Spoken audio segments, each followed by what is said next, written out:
My last question, George, is that it seems to me you're kind of an icon for someone who can see the bad things going on, but not let it sort of harden your heart, not let it get into you and screw up your either mental state or your emotional state. Do you have any advice for people on how you can still stay engaged in the world and not just go insane with anger and resentment? Become a spectator. That's what I am. I have found that over the last 20 to 30 years, somewhere in that span between 20 and 30 years ago, I began to pull away from having a stake in any of this. I don't really have an emotional stake in the outcome anymore in terms of my caring. I don't really give a fuck when you get right down to it. I don't care what happens to my species, because I think this species has squandered great gifts, namely and especially the gift of this mind we have, the brain/mind,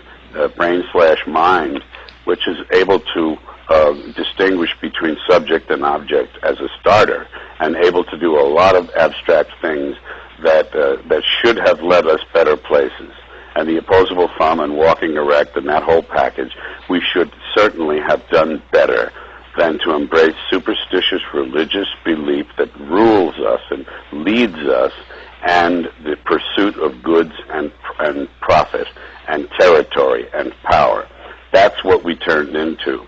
And I think the same is true of this culture. I have also found myself pulling away from this culture and not caring about the outcome, because I think the same thing is true. This culture, the country, the American country, was given great gifts. It developed great gifts on its own at the beginning, and I think we squandered these ideals, these noble purposes and ideals that we began with. And we went off the track because of the prosperity, primarily. We were always infected with the religious thing. That was always there underneath everything. But prosperity led to greed and possessiveness and wanting to own things and have them for their own sake. And now the American people politically have been bought off, have been completely silenced and bought off by gizmos and toys. And that's a line from the current show. And it's just a shame. So I pulled away emotionally, and I said, you know what, fuck them. Let them do what they want to do. I'm going to enjoy this shit as a spectator. And I look at it as a show. It's a big circus. It's a big parade, whatever metaphor you want to use. I think of it as the freak show.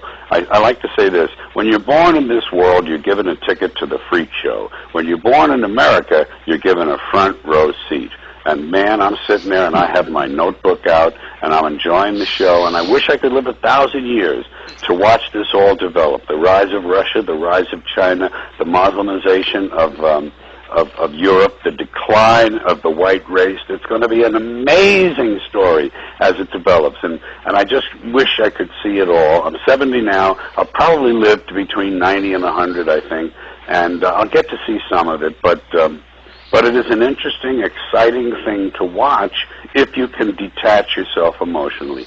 And that's the end of that. That's the best way to swallow all that stuff and believe it and still walk down the street singing a happy... That's right. Happy tune. There's no anger in it, see? There's no anger, there's no emotional stake.